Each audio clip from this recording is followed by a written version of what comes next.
नमस्कार मेरे किसान भाइयों, कैसे हो आप। मैं आशा करता हूं कि आप अच्छे होंगे। किसान भाइयों, मैं क्षमा चाहता हूं कि किसी कारणवश मैं कोई वीडियो नहीं डाल पाया हूं, इसके लिए मैं माफ़ी चाहता हूं। किसान भाइयों, जैसे कि आप जानते हैं कि फरवरी का महीना समाप्त होने वाला है।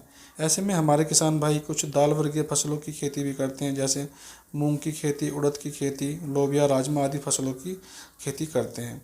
किसान भाइयों, आज हम बात करेंगे मूंग की खेती के बारे में। मूंग की खेती किस प्रकार से करें और क्या क्या इसमें सावधानी बरतें और क्या क्या कार्य करें और कौन से उर्वरकों का इस्तेमाल करें जिससे हमें ज़्यादा उत्पादन प्राप्त हो सके। तो किसान भाइयों, वीडियो शुरू करने से पहले मैं आपसे हाथ जोड़कर विनती करना चाहता हूं कि आप हमारे चैनल क्रॉप फार्मिंग हेल्प को सब्सक्राइब करें और बेल आइकन प्रेस कर दें ताकि आने वाली वीडियो की जानकारी आप तक पहुँचती रहे। किसान भाइयों, आइए चलते हैं आज की वीडियो की ओर। किसान भाइयों, खेत की जुताई और मिट्टी की तैयारी किस प्रकार करें। मूंग की फसल को कई प्रकार की बनावट वाली मिट्टी में उगाया जा सकता है। पौधों की बेहतर वृद्धि और उच्च उपज की अच्छी जल निकासी वाली दोमट, रेतीली दोमट मिट्टी का चयन होना चाहिए। मूंग की फसल के लिए 6.5 और 7.5 पीएच मान वाली मिट्टी अच्छी होती है।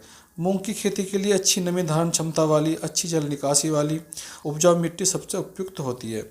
इस फसल की खेती के लिए अच्छी जल निकासी वाली मिट्टी का चयन करें, क्योंकि इसके पौधे पानी के ठहराव के प्रति संवेदनशील होते हैं।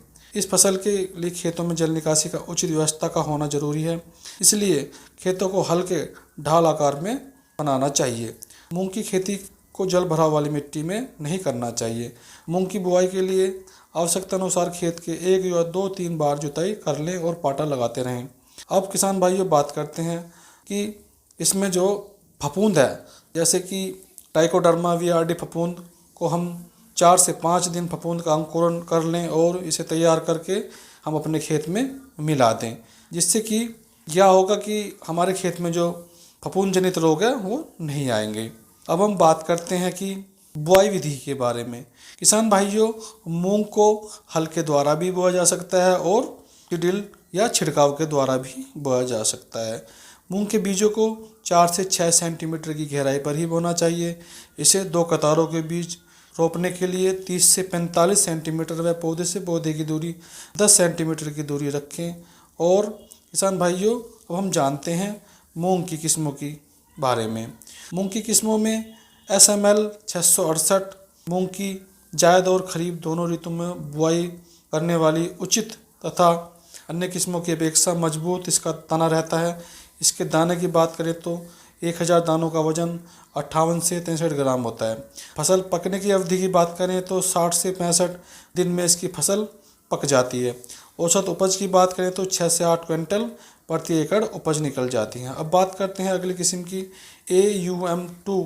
इस किस्म में पौधे की ऊंचाई लगभग 85 सेंटीमीटर, इसके 1000 दानों का जो है 36 ग्राम होता है वजन। यह किसी पीला मोजक रोग को मध्यम रूप से सहन कर लेती है।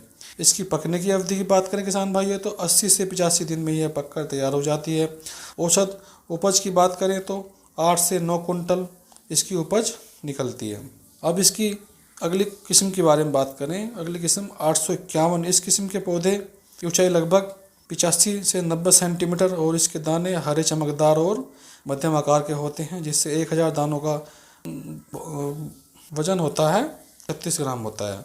फसल पकने की अवधि की बात करें तो 75 से 80 दिन में यह पककर तैयार हो जाती है। औसत उपज की बात करें तो यह 6 से 8 कुंटल प्रति एकड़ की उपज मिल जाती है।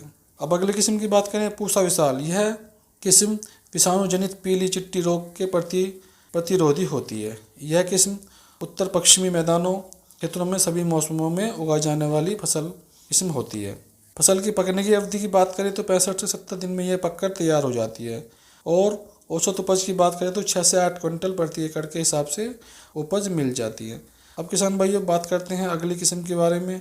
PU 911। यह मूंग की किस्म की खरीद मौसम में उगाए जाने के लिए उपयुक्त होती है।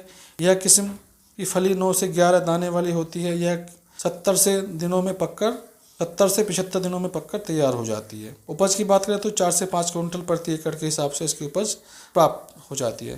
किसान भाइयों, अब बात करते हैं खाद और उर्वरकों की। तो किसान भाइयों, मूंग की खेती में नाइट्रोजन 5 किलोग्राम एक प्रति एकड़, फास्फोरस 16 किलोग्राम प्रति एकड़, पोटाश 10 किलोग्राम प्रति एकड़ डालना चाहिए।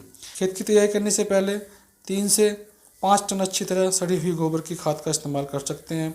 बुआई के समय 12 किलोग्राम यूरिया, 100 किलोग्राम एसएसपी को बेसल डोज के रूप में ड्रिल के माध्यम से भी दे सकते हैं।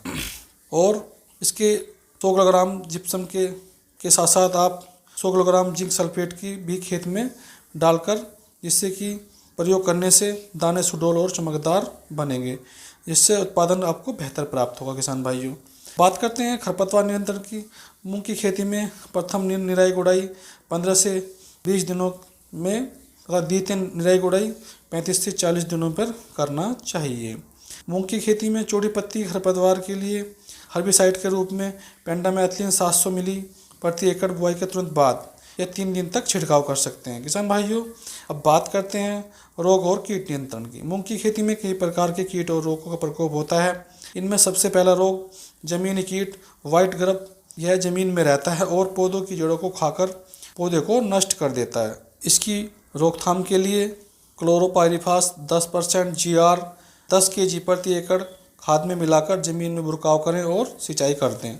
दूसरा रोग जो मूंग के पत्तों पर रस चूसक कीट का प्रकोप होता है, इसकी रोकथाम के लिए इमीडाक्लोरोपिड 17.8% SL 100 ml प्रति एकड़ के साथ में NPK 1919 600 ग्राम प्रति एकड़ 150 लीटर पानी में घोलकर छिड़काव करें। किसान भाइयों, अगर मूंग की फसल में आपको पोषक तत्वों की कमी नज़र आए तो आप पोषक तत्वों की पूर्ति के लिए, अच्छी बढ़वार के लिए इफ़को सागरिका 10 kg प्रति एकड़ साथ में DAP खाद 40 kg प्रति एकड़ के हिसाब से डालकर सिंचाई कर सकते हैं। किसान भाइयों, कभी कभी देखने को मिलता है कि मूंग की खेती में जड़ गलन की समस्या दिखाई देती है। इसकी रोकथाम के लिए कार्बनडाजिम 50% WP 100 ग्राम प्रति एकड़ की दर से सिंचाई के साथ छिड़काव के द्वारा भी दे सकते हैं। अब बात करते हैं मूंग की फसल में लगने वाली इल्ली के बारे में, जो मूंग की फसल को बहुत नुकसान पहुंचाती है। मूंग के पत्तों को खाकर और फलों को खाकर भारी नुकसान पहुंचाती है। इल्ली की रोकथाम के लिए लैम्बडा साइक्लोथीन 4.6 ZC 80 ml प्रति एकड़ या इमामेक्टिन बेंजोएट 5% SG 100 ग्राम प्रति एकड़ 150 लीटर पानी में घोलकर छिड़काव करें। इससे इल्ली की समस्या से आपको राहत मिलेगी। तो प्यारे किसान भाइयों, मैं आशा करता हूँ कि हमारे द्वारा दी गई जानकारी आपको अच्छी लगी होगी। तो हमारे चैनल को सब्सक्राइब करें और कमेंट करें, लाइक करें। धन्यवाद मेरे किसान।